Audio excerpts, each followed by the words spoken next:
खबरों के अंदर की पूरी खबर, हर खबर की सटीक पड़ताल, आपका भरोसा हमारी जिम्मेदारी।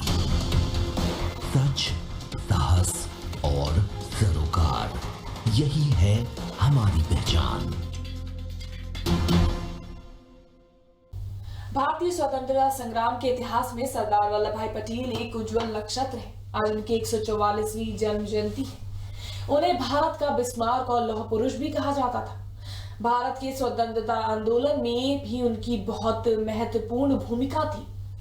आज इसी मौके पर मोदी ने स्टैच्यू ऑफ यूनिटी पर उन्हें श्रद्धांजलि भी दी और कहा कि देश की एकता के सूत्रधार को शत शत नमन। इसी के साथ ही प्राइम टीवी भी आज आपको अपनी इस खास रिपोर्ट में इसी लौह पुरुष की जीवनी के बारे में बताते हुए इन्हें शत शत नमन करता है। और चलिए हम बताते हैं बिस्मार्क कहे जाने वाले भारत के इस महान पुरुष के बारे में हमारी इस खास रिपोर्ट में।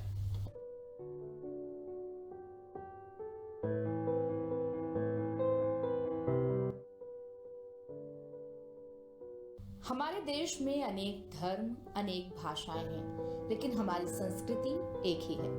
यदि सत्य के मार्ग पर चलना है तो बुरे आचरण का त्याग भी आवश्यक है, क्योंकि बिना चरित्र निर्माण के राष्ट्र निर्माण नहीं हो सकता है। यदि हम अपनी हजारों की दौलत गंवा भी दें तो हमें मुस्कुराते रहना चाहिए और हमें सत्य और ईश्वर पर विश्वास रखना चाहिए। ये हम नहीं कह रहे हैं, ये कहना है सरदार पटेल का। आज देश भर में बड़ी ही धूमधाम के साथ लौह पुरुष सरदार वल्लभ भाई पटेल की जयंती मनाई जा रही है। सरदार पटेल का भारत के निर्माण में अहम योगदान रहा है। उन्हें भारत की एकता का सूत्रधार कहना गलत नहीं होगा। एक सरदार पटेल ही थे जिनकी बदौलत देश की 500 से अधिक रियासतें भारत में विलय के लिए राजी हुईं। सरदार वल्लभ भाई पटेल का जन्म 31 अक्टूबर 1875 को गुजरात के नाडियाड में हुआ। पिता का नाम झावेर भाई और माता का नाम लाडबा पटेल था। माता पिता की चौथी संतान वल्लभ भाई कुशाग्र बुद्धि के थे। उनकी रुचि भी पढ़ाई में ही ज्यादा रही। इस दौर में विवाह कम उम्र में ही हो जाता था। कहा जाता है कि सरदार पटेल की शादी भी 16 वर्ष की उम्र में ही हो गई। पत्नी का नाम झावेरबा था।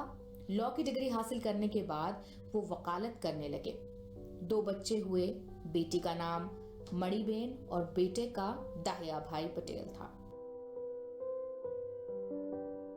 सरदार कितने मेधावी थे इसका अनुमान इसी तथ्य से लगाया जा सकता है कि 1910 में वो पढ़ाई के लिए इंग्लैंड गए और लॉ का कोर्स उन्होंने आधे वक्त में ही पूरा कर लिया। इसके लिए उन्हें पुरस्कार भी मिला। इसके बाद वो भारत लौट आए। बात नवंबर 1917 की है। ये वो वक्त था जब गुजरात के कई हिस्से अकाल से करा रहे थे। पटेल की गांधी से मुलाकात हुई।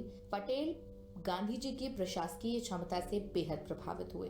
पटेल ने एक अस्थायी अस्पताल बनवाया। इन्फ्लुएंजा जैसी उस दौर की घातक बीमारी का इलाज इस अस्पताल में हुआ। फिर खेड़ा में अंग्रेजी हुकूमत के खिलाफ नो टैक्स मूवमेंट चलाया। बारडोली सत्याग्रह का नेतृत्व किया। इसके साथ ही वो गुजरात प्रदेश कांग्रेस के पहले अध्यक्ष भी बने। कहा जाता है कि 1928 में बारडोली सत्याग्रह के वक्त ही वहां के किसानों ने उन्हें सरदार की उपाधि से सम्मानित किया। 1947 में भारत को आजादी मिली, लेकिन बिखरी हुई। देश में कुल 562 रियासतें थीं। कुछ बेहद छोटी थीं तो कुछ बड़ी। ज्यादातर राजा भारत में विलय के लिए तैयार थे, लेकिन कुछ ऐसे भी थे जो स्वतंत्र रहना चाहते थे, यानी ये देश की एकता के लिए खतरा थे। सरदार ने उन्हें बुलाया और समझाया। वो मानने के लिए तैयार नहीं हुए तो पटेल ने सैन्य शक्ति का इस्तेमाल किया। आज एकता के सूत्र में बंधे भारत के लिए देश सरदार पटेल का ही ऋणी है। कहा जाता है कि एक बार उनसे किसी अंग्रेज ने इस बारे में पूछा तो सरदार पटेल ने कहा, मेरा भारत बिखरने के लिए नहीं बना, बात 1909 की है। पटेल की पत्नी गंभीर तौर पर बीमार थीं। 11 जनवरी 1909 की बात है। पटेल को एक स्वतंत्रता संग्राम सेनानी के केस की सुनवाई के लिए कोर्ट जाना था। वो पहुंचे, जिरह करने लगे।